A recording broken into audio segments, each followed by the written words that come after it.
Patna Bihar, India का वो शहर जहां से IAS, IPS और रेलवे एग्जाम्स के लाखों ख्वाब हकीकत में बदलते हैं। इस शहर में एक ऐसा आदमी भी है जिसके YouTube चैनल पर 24 मिलियन से ज़्यादा सब्सक्राइबर्स हैं। वो एक छोटे से कमरे में खड़ा होकर पढ़ाता है। ना कोई फैंसी सेट होता है, ना ही वो सूट बूट पहनता है और ना ही कोई कॉर्पोरेट एजुकेटर वाली वाइब देता है। बस एक मार्कर, एक बोर्ड और वो बिहारी अंदाज जिसने करोड़ों स्टूडेंट्स को समझा दिए कॉम्प्लेक्स टॉपिक्स। इस आदमी को लोग खान सर कहते हैं। और फिर एक दिन ऐसा आता है जब उसका असली नाम यानी फैसल खान रिवील होता है। और इसके बाद जो कुछ होता है वही आज की इस स्टोरी का असल मकसद है।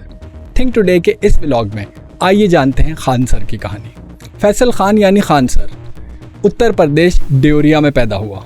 उसने यूनिवर्सिटी ऑफ इलाहाबाद से BSc और ज्योग्राफी में मास्टर्स किया और वो फिर पटना आ जाता है जहाँ वो अपनी मशहूर ज़माना कोचिंग शुरू करता है। ये ऐसी कोचिंग क्लासेस थी जहाँ पर दूसरे इंस्टीट्यूट की निस्बत फीस का 10वां हिस्सा चार्ज किया जाता था। गरीब तबके के बच्चे जिनके पास पैसे नहीं होते थे वो, और जो दिल्ली की बड़ी एकेडमीज़ अफोर्ड नहीं कर सकते थे, वो इन्हीं खान सर के पास आते थे। आखिरकार इसी खान सर ने 2019 में अपना YouTube चैनल शुरू किया यानी कि खान GS रिसर्च सेंटर।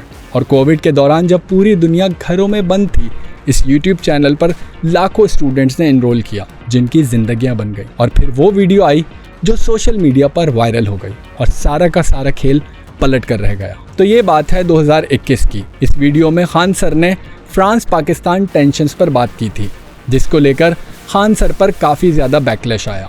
लेकिन तब भी लोग उसे खान सर के ही नाम से जानते थे। वो एक एजुकेटर, एक पैट्रियट और एक इंस्पायरिंग स्टोरी था। उसके बाद सुरेश और अब्दुल की ये वाली भी वीडियो वायरल होती है जिसमें वो एग्जाम्पल दे रहे थे कि एक सेंटेंस के मानी कैसे बदल जाते हैं जब नाम बदले, यानी सुरेश आ जाए अब्दुल की जगह। और इसी बात पर कांग्रेस ने एक्शन लिया और इस पर भी बैकलैश हुई, लेकिन फिर भी वो खान सर के ही नाम से मशहूर था। अब आते हैं उस वाक़े पर, यानी कि 2 जून 2026 को पटना के इलाके कदम कुआं में, जहां पर कई कोचिंग इंस्टीट्यूट्स मौजूद हैं। खान सर के खान ग्लोबल स्टडीज़ और एक राइवल इंस्टीट्यूट यानी कि ज्ञान बिंदु GS एकेडमी के दरमियान कुछ अनबन होती है। उनके पोस्टर्स फाड़े जाते हैं, पथराव होता है, हत्ता कि एक सिक्योरिटी गार्ड तक जख्मी हो जाता है। यहाँ तक कि पुलिस 2 गार्ड्स को गिरफ्तार भी कर लेती है। और फिर सवाल जवाब में वो कहते हैं कि उन्होंने खान सर के कहने पर यह किया था। और फिर खान सर के वकील यानी अरविंद कुमार मावर कहते हैं कि ये FIR सरासर एक काउंटर एक्शन है। उनके स्टाफ ने पहली बार राइवल इंस्टीट्यूट के डायरेक्टर के खिलाफ एक केस किया था, अब जिसकी जवाबी कार्रवाई में खान सर का नाम डाल दिया गया है। पटना डिस्ट्रिक्ट कोर्ट ने खान सर की गिरफ्तारी पर भी एक स्टे ऑर्डर लगा दिया। खान सर ने कोर्ट में भी सरेंडर किया और वो केस तो अभी तक चल रहा है। यहाँ तक तो सब कुछ ठीक नज़र आता है, लॉजिकल और लीगल तरीके से। एक राइवलरी केस है जो अब तक चल रहा है और उसका लीगल प्रोसेस जाहिर है कोर्ट का फैसला होगा।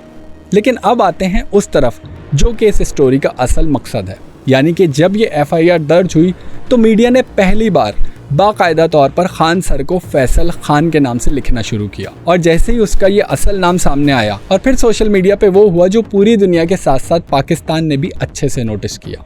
और इस कंट्रोवर्सी में सोशल मीडिया पर सब खान सर को पाकिस्तानी एजेंट कह रहे थे, उसे देश का दुश्मन कहा जा रहा था और यहाँ तक बातें की जा रही थी कि उसे पाकिस्तान ही भेज दो। ये वही खान सर है जिसने इंडिया पाकिस्तान क्लैश के दौरान ये कहा था कि वो सरहद पर जाना चाहता है पाकिस्तान के खिलाफ लड़ने के लिए। अब उसे ही पाकिस्तान का एजेंट कहा जा रहा था। एक यूज़र ने तो यहाँ तक लिखा कि ये खान सर के खिलाफ नहीं बल्कि फैसल खान के खिलाफ क्रिएट की गई कंट्रोवर्सी है, जिसकी जाहिर है कोई भी लॉजिक नहीं थी। ये कोई केस ही नहीं था, बस नाम था जो काफ़ी था। और यही वो मोमेंट है जो आपको सोचने पर मजबूर करता है, यानी कि जब तक नाम नहीं पता था तो खान सर एक एजुकेटर था, एक इंस्पायरिंग आदमी था, एक पैट्रियट भी था। लेकिन जैसे ही उसका असली नाम यानी फैसल खान मंजर पर आया, वही आदमी जिसकी वीडियो में वो भारत माता की जय कहता था, सब धरा का धरा रह गया। क्योंकि अब खान सर महज मुसलमान है, इंडियन अवाम के सिवा वो और कुछ भी नहीं। आखिर ये इंडिया में मुसलमानों के साथ हो क्या रहा है? चले आइए कुछ डेटा पर नज़र डालते हैं। और ये डेटा भी इंडियन सोर्सेज से लिया गया है ताकि आप लोग इसे पाकिस्तानी प्रोपेगेंडा ना समझें। Centre for study of society and secularism की 2024 की रिपोर्ट बताती है कि इंडिया में 59 कम्युनल राइट्स हुए, जो 2023 से 84% ज़्यादा हैं। इन राइट्स में, इन दंगों में 10 मुसलमानों को हलाक कर दिया गया। इसी साल 13 मॉब लिंचिंग इंसिडेंट्स भी रिकॉर्ड किए गए, जिनमें 9 मुसलमान मारे गए। इनमें से 7 वाकयात काउ विजिलेंटिज्म से लिंक थे, यानी कि गाय के नाम पर इंसानों का कत्ल। 2025 की पहली क्वार्टर में ही मार्च से जनवरी तक पुलिस और सिक्योरिटी फोर्सेस की कार्रवाइयों में 6 मुसलमान मारे गए और 5 मॉब वायलेंस में। अब बुलडोजर जस्टिस पर आते हैं, और ये वो टर्म है जो बीजेपी ने खुद पॉपुलराइज की है। फ्रंटलाइन मैगजीन 2024 की डॉक्यूमेंटेशन के मुताबिक 48 केसेस में 7,407 घर गिरा दिए गए, जिनमें तकरीबन 48,085 लोग बेघर हो गए, और इनमें से 37% स्पेसिफिकली मुसलमान थे। अब डेटा इतना ज्यादा है कि सिर्फ इस डेटा पर ही एक डेडिकेटेड वीडियो बन सकती है। इसलिए यहाँ पर एक सोचने वाली बात डिस्कस करते हैं कि खान सर ने इंडिया पाकिस्तान टेंशन के दौरान पाकिस्तान के खिलाफ बहुत सारी बातें की थी। उसने भारत माता की जय भी कहा था, और फिर पैट्रियोटिज्म की वीडियोस में भी वही कहा जो एक भारतीय सुनना चाहता है। लेकिन जैसे ही उसका असल नाम सामने आया, भारतीयों की वही शिद्दत से भरी हुई साइकी सामने आ गई। यानी कि इंडियन मुस्लिम के लिए ये एक फॉर्मूला बन गया है। हर वक्त, हर जगह पर, हर सिचुएशन में अपने आप को प्रूव करते रहो कि तुम एक अच्छे मुसलमान हो, एक अच्छे इंडियन हो, और जैसे ही तुम्हारा असली नाम मंजर पर आए तो पूरा का पूरा भारत तुम्हारे खिलाफ हो जाए, चाहे वो कोचिंग राइवलरी का ही केस हो। सारा हिसाब एक लम्हे में बराबर हो जाए। ये वो मुल्क है जहाँ एक एजुकेटर को अपना नाम छुपाना पड़ता है ताकि वो पढ़ा सके, और ये मैं नहीं कह रहा, बल्कि ये इंडिया का अपना ही डेटा कह रहा है। अब आखिर में एक बात मैं बिल्कुल सिंपल और सीधी करना चाहता हूँ हमारे बारे में, यानी पाकिस्तानी ऑडियंस के बारे में। दोस्तों, क्या आप जानते हैं कि नेटफ्लिक्स का सब्सक्रिप्शन दुनिया में सबसे ज्यादा सस्ता है, तकरीबन $3 से $4 फी महीना। पाकिस्तान में तो 200 और 250 रुपए का भी मिल जाता है। और इस सस्ते सब्सक्रिप्शन पर देखा क्या जाता है, इसके बड़े हिस्से में इंडियन कॉन्टेंट, और इसका 25% हिस्सा इंडियन OTT कंटेंट कंज्यूम होने में लगता है, जिसकी व्यूवरशिप ग्लोबली ओवरसीज से आती है, और पाकिस्तान इस ओवरसीज व्यूवरशिप का एक बहुत बड़ा हिस्सा है।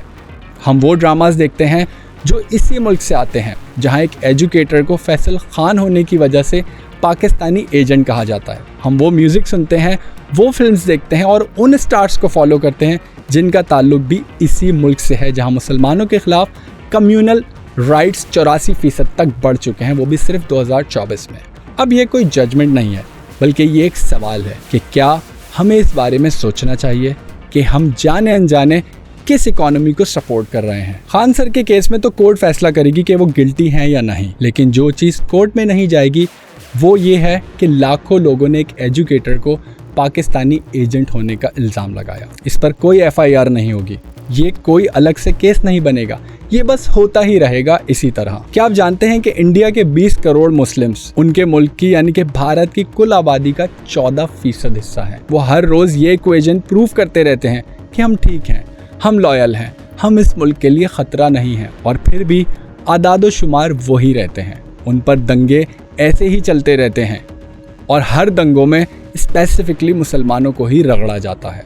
खान सर के साथ जो कुछ हुआ वो इस सिस्टम का सिम्टम है, एक ऐसा सिस्टम जिसमें आपका नाम आपकी पहचान नहीं बल्कि आपका जुर्म बन जाता है। और ये बात मैं पाकिस्तान से नहीं बल्कि इंडिया के अपने डेटा से साबित कर रहा हूँ। बाकी फैसला आपके हाथ में है कि बायकॉट करना है या कंटिन्यू कंज्यूम करना है इंडियन कंटेंट।